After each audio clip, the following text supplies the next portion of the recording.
नमस्कार, good morning everyone. स्वागत है आपका गौरव ज्ञान एकेडमी पर। आज है 16 जून मंडे। तो प्रारंभ करते हैं आज के करंट अफेयर्स, स्टार्ट करते हैं। उससे पहले कहना चाहूँगी कि अगर आप गौरव ज्ञान एकेडमी पर नए हैं तो प्लीज़ चैनल को सब्सक्राइब कर लीजिए, ठीक है।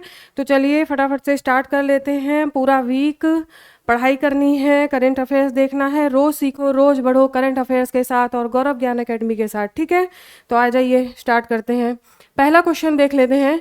2025 में G20 शिखर सम्मेलन की मेजबानी कौन सा देश कर रहा है, ठीक है। तो ये जो शिखर सम्मेलन है ये होगा आपका नवंबर 2025 में, ठीक है। और इसकी मेजबानी की जा रही है साउथ अफ्रीका के द्वारा। साउथ अफ्रीका के जोहान्सबर्ग में ऐसी बैठक की जानी है। और देखिए जो G20 शिखर सम्मेलन है, ये शिखर सम्मेलन 20वीं बैठक भी है। तो आपको ऐसे भी इसको ध्यान रखना है, ये 20वीं बैठक भी है। इसके साथ ही साथ आपको इसके थीम के बारे में भी पता होना चाहिए, क्योंकि कई बार थीम पूछी जाती है, ठीक है।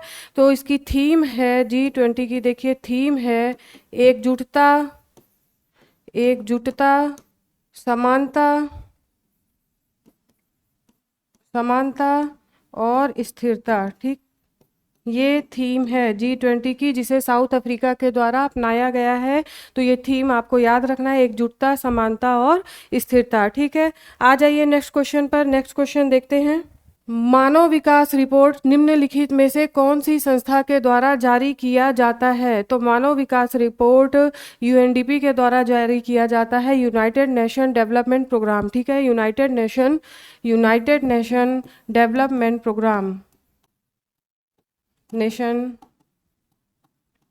Development programme.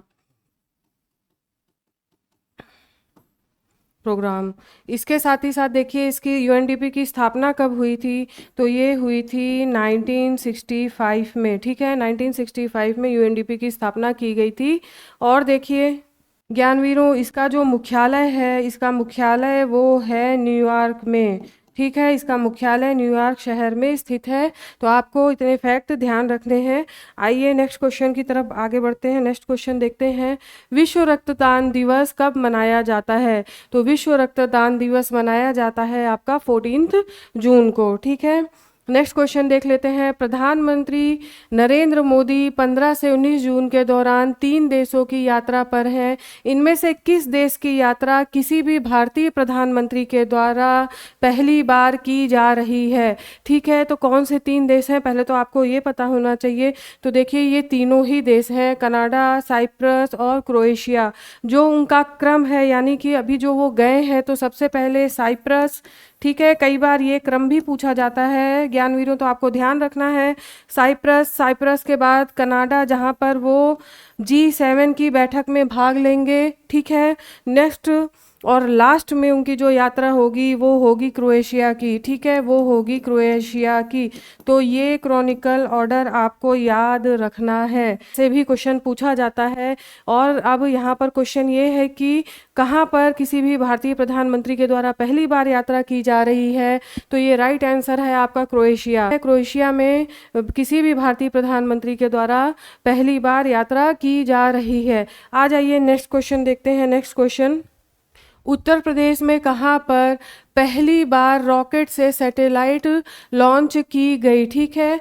तो यहाँ पर ये राइट आंसर है कुशीनगर। कुशीनगर में पहली बार इसरो के द्वारा, ठीक है ना, इसरो के द्वारा सफल टेस्ट किया गया, ठीक है। सफल टेस्ट किया गया है, आपको ये ध्यान रखना है।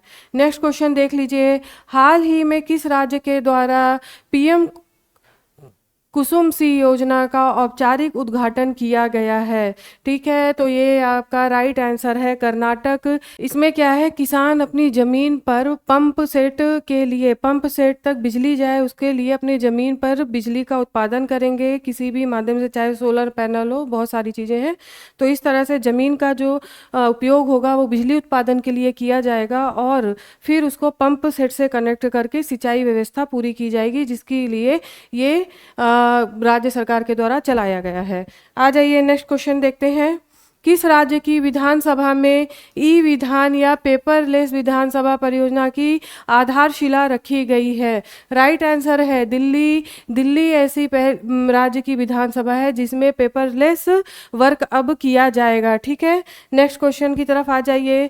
हाल ही में उत्तर प्रदेश के किस स्थल पर लॉक म्यूजियम या ताला संग्रहालय बनाने के प्रस्ताव को सरकार ने मंजूरी दी है? तो ताला नगरी के नाम से जाने जाने वाला अलीगढ़। नेक्स्ट आ जाइए। 12 जून को अहमदाबाद से लंदन जा रही एयर इंडिया की flight Boeing dream liner AI-171 के हादसे की जांच के लिए किसकी अध्यक्षता में समिति का गठन किया गया है? ज्ञानवीरों, वेरी वेरी इंपॉर्टेंट क्वेश्चन है, ध्यान रखना है, श्री गोविंद मोहन। ठीक है, ध्यान रखना है, श्री गोविंद मोहन जो कि होम सेक्रेटरी हैं। और ये आपको डेट भी याद रखनी है, 12 जून। 12 जून ये डेट भी याद रखनी है। आ जाइए नेक्स्ट क्वेश्चन देखते हैं। ISSF विश्व कप 2025 का आयोजन कहाँ पर किया गया? ये आयोजन किया गया जर्मनी में, जर्मनी के म्यूनिख में। ठीक है, म्यूनिख में ऐसा आयोजन किया जा रहा है, किया मतलब हो चुका है अब। और देखिए इसमें जो भारत का स्थान है इस विश्व कप में, वो भारत का पोजीशन 3rd है। भारत की 3rd पोजीशन है, आपको ये याद रखना है। और फर्स्ट और सेकंड भी आपको पता होना चाहिए। जो फर्स्ट पोजीशन पर है वो है चीन और सेकंड पोजीशन पर है वो है नॉर्वे। ठीक है, नॉर्वे, इतना आपको ध्यान रखना है। इसके अलावा अगर हम 10 मीटर भारत के लिए देखिए, 10 मीटर एयर पिस्टल में, 10 मीटर एयर पिस्टल में जो स्वर्ण पदक मिला है, स्वर्ण पदक गोल्ड मेडल मिला है, वो मिला है सुरुचि सिंह को। ठीक है, सुरुचि सिंह को आपको ये ध्यान रखना है। कई बार प्लेयर्स के नाम भी पूछे जाते हैं। तो 10 मीटर है, ये भी ध्यान रखना है। ठीक है, 10 मीटर ये भी ध्यान रखना है। आ जाइए अन्य महत्वपूर्ण तथ्य की तरफ आगे बढ़ते हैं। इजराइल और ईरान के मध्य युद्ध हो रहा है, सभी को पता होगा। ईरान इजराइल के खिलाफ ऑपरेशन ट्रू प्रॉमिस 3। ठीक है, ईरान ने जो इजराइल के खिलाफ युद्ध किया है उसको नाम दिया है ऑपरेशन ट्रू प्रॉमिस 3, ये ध्यान रखिए। और लॉन्च किया है तो इजराइल ने अपने मिशन को नाम दिया है operation rising lion. Operation rising lion का नाम दिया है। ये दोनों ऑपरेशन आपको ध्यान रखना है। आ जाइए नेक्स्ट देखते हैं। ICC की विश्व टेस्ट चैंपियनशिप के फाइनल मुकाबले में साउथ अफ्रीका ने ऑस्ट्रेलिया को पराजित किया है। इसके साथ ही साथ देखिए जो साउथ अफ्रीका है उसने जिस देश को पराजित किया है वो पिछले साल का चैंपियन रह चुका है, यानी कि ऑस्ट्रेलिया पिछले साल का चैंपियन रह चुका है। साउथ अफ्रीका के कप्तान का नाम है तेम्बा बावूमा, ये नाम ध्यान रखिए। और ये मुकाबला कहाँ पर हुआ है? तो ये मुकाबला हुआ है लॉर्ड्स के ऐतिहासिक मैदान में, लॉर्ड्स के ऐतिहासिक मैदान में हुआ है। तो आज के करंट अफेयर्स यहीं तक, करंट अपडेट्स यहीं तक। कल आपके सामने फिर मैं कई सारे अपडेट्स के साथ हाजिर होती हूँ। तब तक के लिए नमस्कार, आपका दिन शुभ हो।